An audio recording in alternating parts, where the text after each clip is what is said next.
fez alguns assuntos no domínio do tempo, falou da definição do domínio do tempo, e começou por aqui, né? Que para não esquecer, a gente precisa extrair informações certas. Oi? Desculpe, Carlos. Extrair informações certas das sinais que a gente vai realizar. Que esquecer esse objetivo, para quê? Para entender melhor o fenômeno biológico que está acontecendo, o fisiológico que está acontecendo. Exemplo, alguém pode realizar uma sinal do coração. Sim? Na medicina, por exemplo, é muito conhecido certos padrões, já com alterações. E a gente pode aprofundar mais, pode identificar, automatizar, criar recomendações, por exemplo, de alertas, está acontecendo alguma coisa, não? Também serve para entender processos fisiológicos. Então, pode ser uma sinal do cérebro, uma sinal do coração, uma sinal da pisada, informações do joelho, do tornozelo.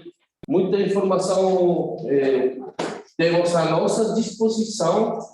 Importante saber que tem sinais, e a maioria dessas sinais são não invasivas. Então, o jeito que são não invasivas, permite vocês usá-las. Tem que seguir todos os condutos éticos, sim, e fazer certinho, tá? Então, a gente começou por aqui. Ter certeza do que está acontecendo com um fenômeno fisiológico. Falou de sinais, fez a definição, falou que tem sinais que são analógicas, outras acabam sendo digitais, discretizadas, sim, e entra na computadora para análise.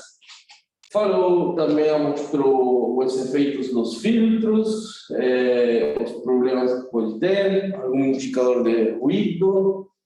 Falou das dimensões da sinal, aqui a gente mostrou uma de terremoto, sim.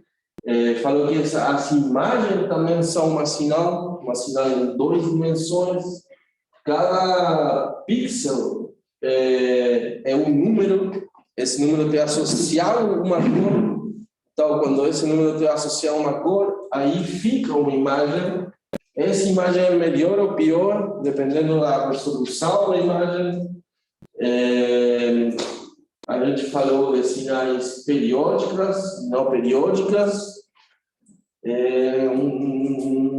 A matemática não falou muito, mas sim falou do que é uma função, para entender basicamente o que era o domínio, sim? Uma função para entender o que é o domínio e o contradomínio.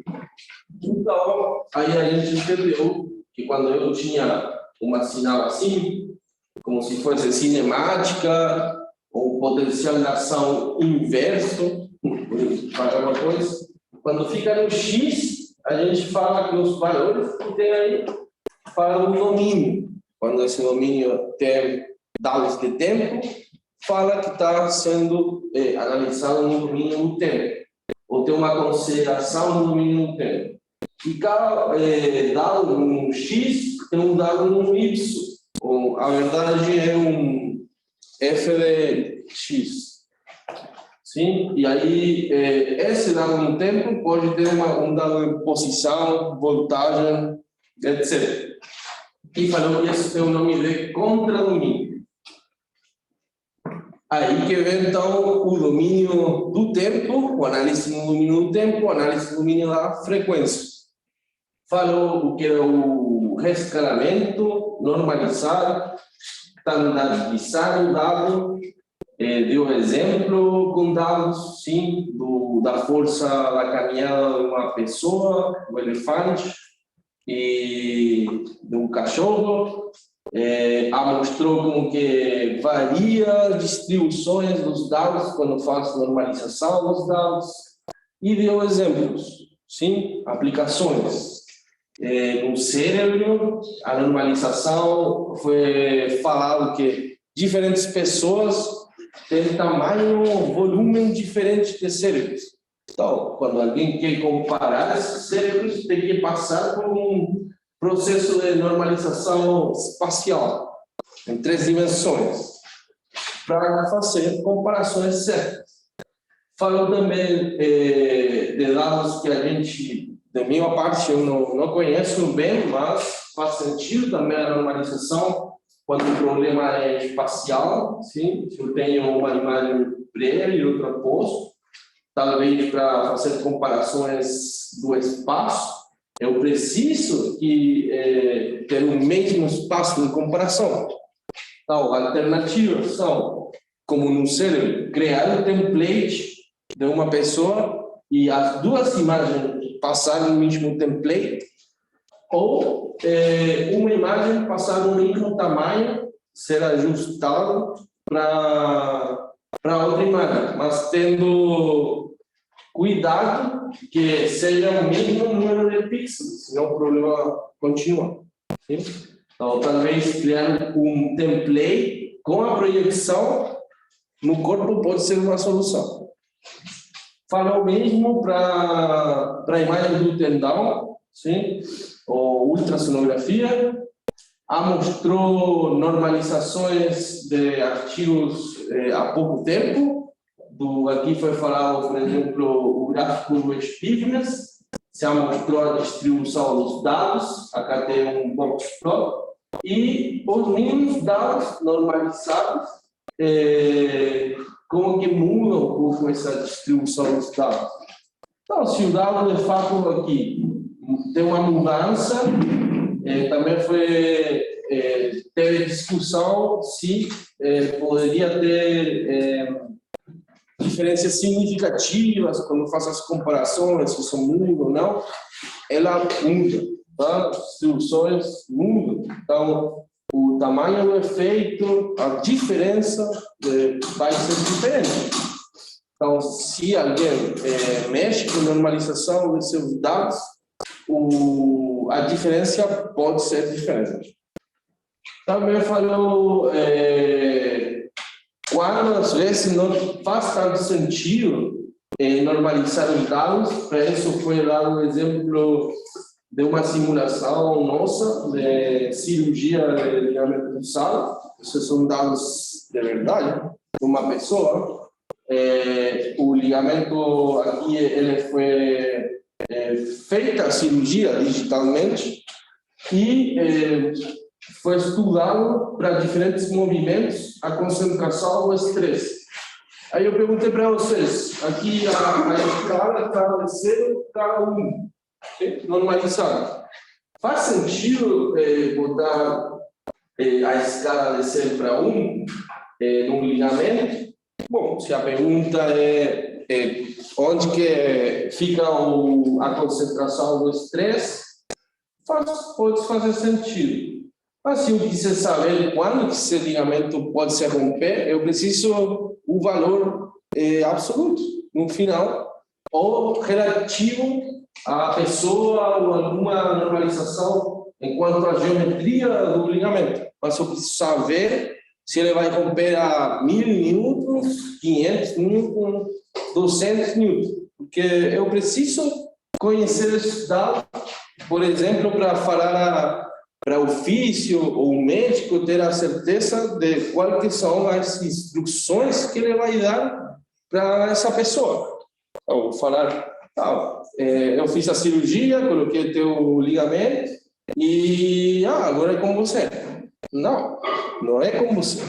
É com a pessoa que fez isso aí. E o time da reabilitação, ele tem que saber quanto mais que o próprio médico, o que está acontecendo com essa pessoa. Aqui a gente tem que saber mais deles, quando concentra o estresse, o que acontece com um desenho mecânico enquanto o outro, porque quem vai receber essa pessoa, primeiro vai ser o físico na primeira etapa, bom, e logo vai ter que ter um programa de prevenção. Então, a educação física também. Geralmente essas pessoas precisam de reabilitação e logo treinamento. A gente falou também de exemplo de saltos. A normalização pode ser feita no tempo e também enquanto à amplitude, a magnitude do dado, para... Acho que... Um pouquinho, eu estou lendo uma pergunta do chat. Então, a gente falou, faz sentido pegar o tempo de voo e ver as diferenças com o dado absoluto? Sim, todo sentido, porque eu preciso saber quão alto também vai chegar essa pessoa. Lembrando que com o tempo de voo pode pegar a altura do salto. Mas também para comparar as faces, eu preciso também, talvez, normalizar o tempo. E aí entra a normalização do tempo do salto. A gente falou nisso, mostrou essa imagem. E também, se isso fosse de uma pessoa, o relatório de uma pessoa, então temos dados para como a média, a mediana e a dispersão que vai ficar também descrevendo esses saltos. Aqui dá para ver que tem mais dispersão na fase do 10 ou 20%, sim? E tem mais dispersão nessa fase, então dá para tirar também algumas coisas só com um dado resumido do que aconteceu. A gente falou, então, no domínio do tempo, pode-se avaliar diferentes indicadores da sinal, pode ser avaliar os picos da sinal, mas também pode ser avaliar a sinal pura. E também, não só no Y, sim, a magnitude, senão também no tempo. Tá? E vai depender muito da pergunta que você tem. Essa cor cinza amostra uma referência do que acontece com um padrão típico. Então, quando as pessoas fazem a gravação, ou a coleta dos dados, dá para se comparar, sim. Isso é bem qualitativo. Não é quantitativo, no final. É qualitativo, porque é só olhar e tentar olhar. Está dentro, está fora. Isso é uma referência. Tipo, quase quando alguém vai fazer uma técnica no esporte e você está treinado com o olho, o movimento tem que ser desse jeito. E tu vê uma criança que está aprendendo e fala, não, ele está mais para lá. Isso é uma análise qualitativa. Aqui tem números, né? Mas continua sendo qualitativo, porque não tira uma diferença numérica, mas é uma análise qualitativa um pouco mais, como falar, mais avançada, né? E bastante útil. Acho importante pontuar, Carlos, para o pessoal, por mais que a gente esteja muito envolvido ainda no ambiente acadêmico, o Carlos mostrou ali no tendão, né, ele falou assim, normaliza ou não normaliza, com essa interpretação desses dados cinemáticos também. Na atuação profissional, rola uma questão interessante, que é assim, geralmente você não trabalha com dado médio, você quer trabalhar com dado individual. Quando ele fala lá a questão do tendão, né, a carga que o tendão de determinada pessoa pode suportar, ele trabalhar com valores absolutos, ao invés de valores normalizados, porque no meio acadêmico a gente trabalha com valores normalizados exatamente para facilitar a reprodutibilidade dos estudos. Agora, na clínica, na intervenção, eu não estou muito interessado nos valores normalizados, eu quero saber daquele sujeito quanto o tendão dele vai suportar, eu quero saber o padrão cinemático dele, como é que se comporta. Então, tem essa, entre aspas, divergência, né, que a gente chama de análise de sujeitos simples na estatística, né? Que é um pouco diferente do que a gente faz nos artistas, trabalhar com média do grupo. Né? Então, isso é interessante pontuar. Só isso, cara. Obrigado. É muito importante, obrigado, professor.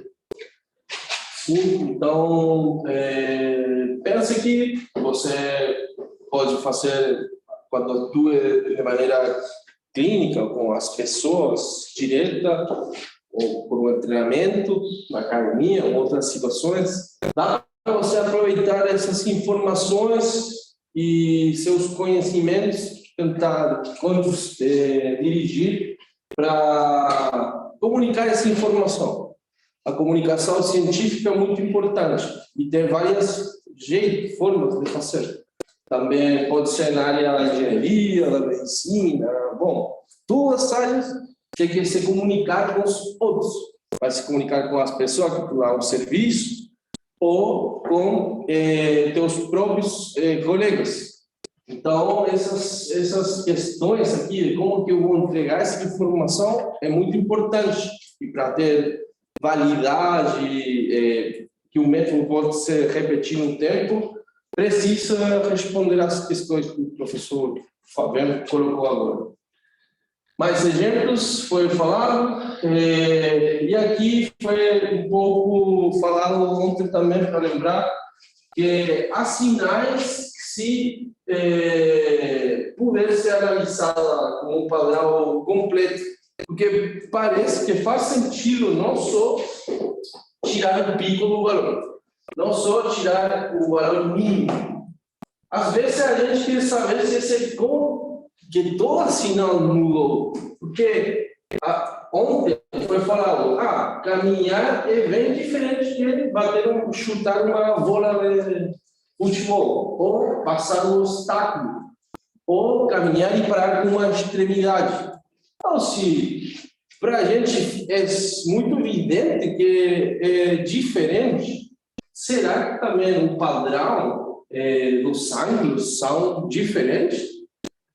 E aí vem o assunto, bom, será que eu posso comparar toda essa sinal com esse padrão aqui, com esse aqui? Se alguém olhasse essa sinal que eu estou marcando aqui em vermelho, aonde o sinal que está vermelho aqui, e esse sinal vermelho aqui, qual que é a articulação que está se mostrando aí, para começar? Qual que seria? Alguém sabe? Qual perna você está apontando? Eu vou colocar para o pessoal que está... Aqui a primeira, com uma M, assim. Joelho. Muito bem. Exatamente, joelho. Então, parece que caminhar, bater uma bola, passar um obstáculo, teria um padrão de M parecido, né? Mas em algum lugar tem que ser diferente. Tem que ser diferente no tempo. Será que ela é mais estreita, sinal? Aqui parece que ela é mais grande. Precisa um movimento mais grande na oscilação, né? Então, talvez pode ter estratégias estadísticas para comparar a sinal todas. E ela nos dizer em quais regiões nós temos as diferenças. E quando essas regiões estão, normalizadas no tempo, ele pode me falar assim, entre os 60% e 80% tem um trecho diferente. Esse trecho é quando o joelho está na oscilação e se preparando para a oscilação. Então, parece bastante útil não só tirar o pico. Por quê? Quando eu tiro só o pico, que é diferente, eu perdo, por exemplo, as estratégias neuromecânicas que eu tenho que fazer antes para conseguir esse pico. Então, estou perdendo informação. Estou perdendo informação porque eu tenho uma sinal de uma dimensão, estou tirando só um dado. É como o problema da amostragem. Se eu só olho 5 vezes, por exemplo, num jogo de futebol, os movimentos dos jogadores, não vou conseguir olhar todos os movimentos que foi feito, né? Mas se eu consigo olhar mais vezes, talvez vou conseguir olhar com mais detalhe o que acontece. Tá, essa questão vai ser falada hoje, depois, pela tarde. É muito importante e interessante. Só para perguntar para vocês, qual que seria a sinal que está embaixo? Está escrito aí.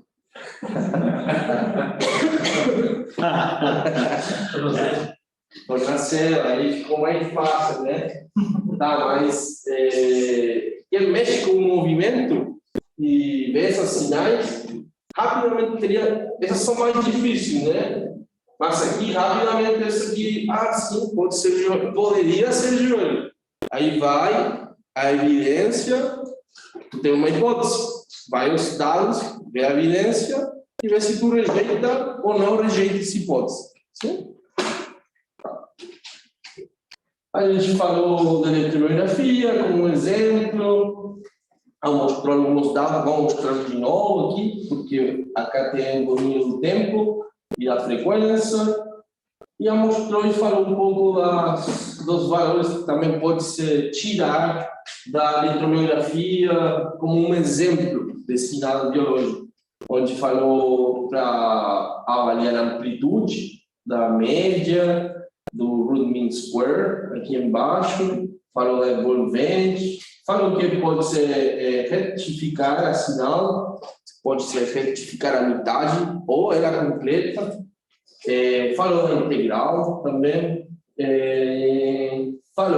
foi falar do tempo, que às vezes a diferença nos tempos é importante para conhecer como que é o reflexo polisináptico.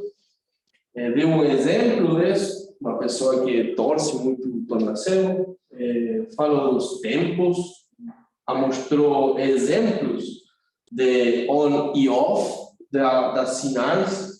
Esse on e off também é muito conhecido na marcha, aqui é um exemplo. Falou um método que não é o mais sensível para o on-off, agora a gente vai falar.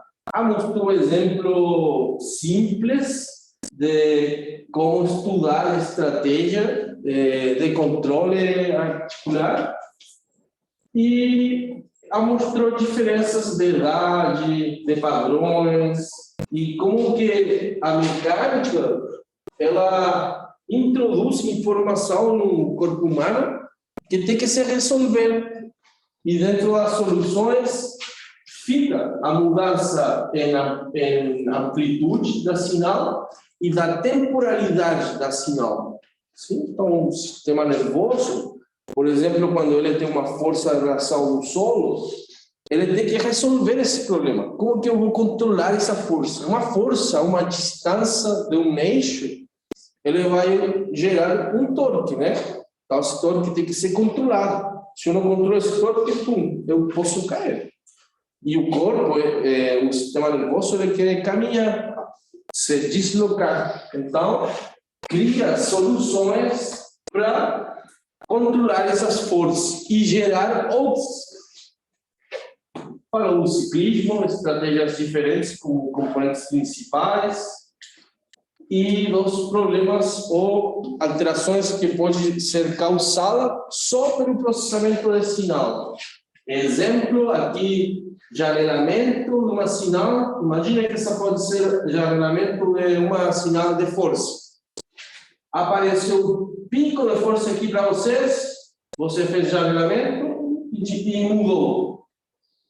Então, qual que é o verdadeiro? Ou é esse, ou é o salto? Fica a pergunta. Tá? Isso acontece com o processamento de sinais. E foi falado que tem que ter precauções, porque as sinais podem se afetar com problemas. Se o sensor está solto, se o sensor é ruim, se mexeu na coleta, pode acontecer muitas coisas.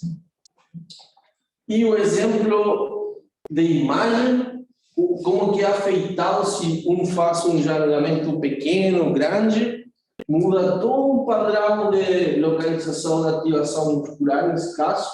Então a pergunta é, o qual que é o verdadeiro? O qual que é o fisiológico? Dica de leitura é o nosso artigo, né, Carlos? Oi? A dica de leitura é o nosso artigo.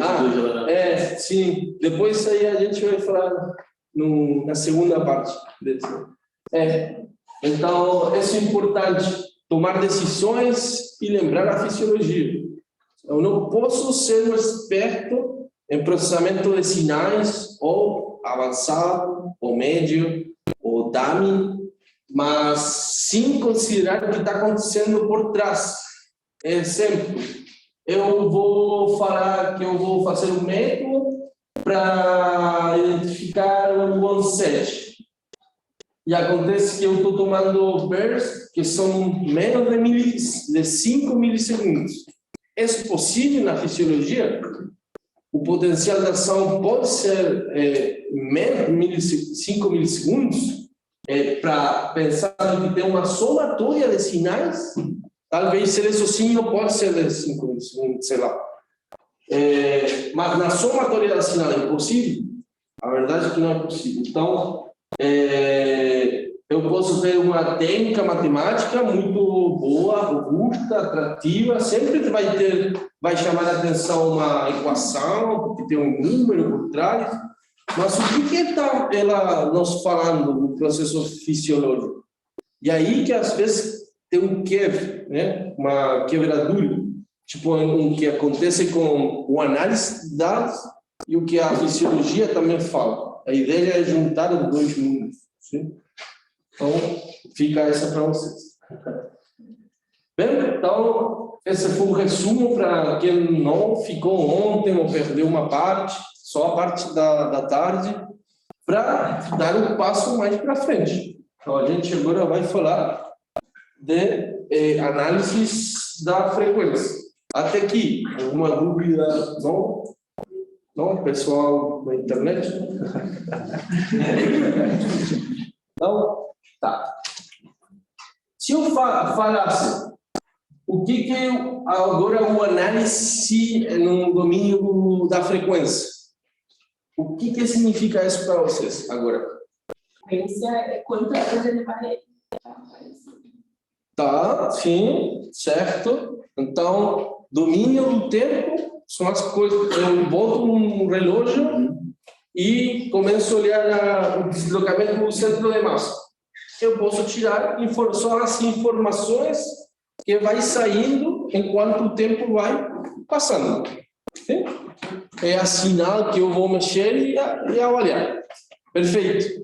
No domínio da frequência, então, existe alguma coisa que relata frequências e que nesse domínio eu vou tirar dados daí, informações. Simples.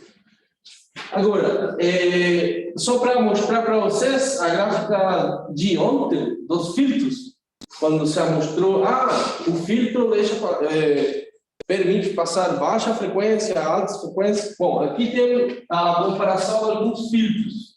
Lembre-se que o filtro ideal seria tipo uma linha assim e uma queda grande, que fica aqui. Aí. Sim. Então, aqui tem esse ritmo, que são as ondulações, e o filtro que é mais suavizado seria essa linha aqui azul. Essa linha aqui não. Sim, azul.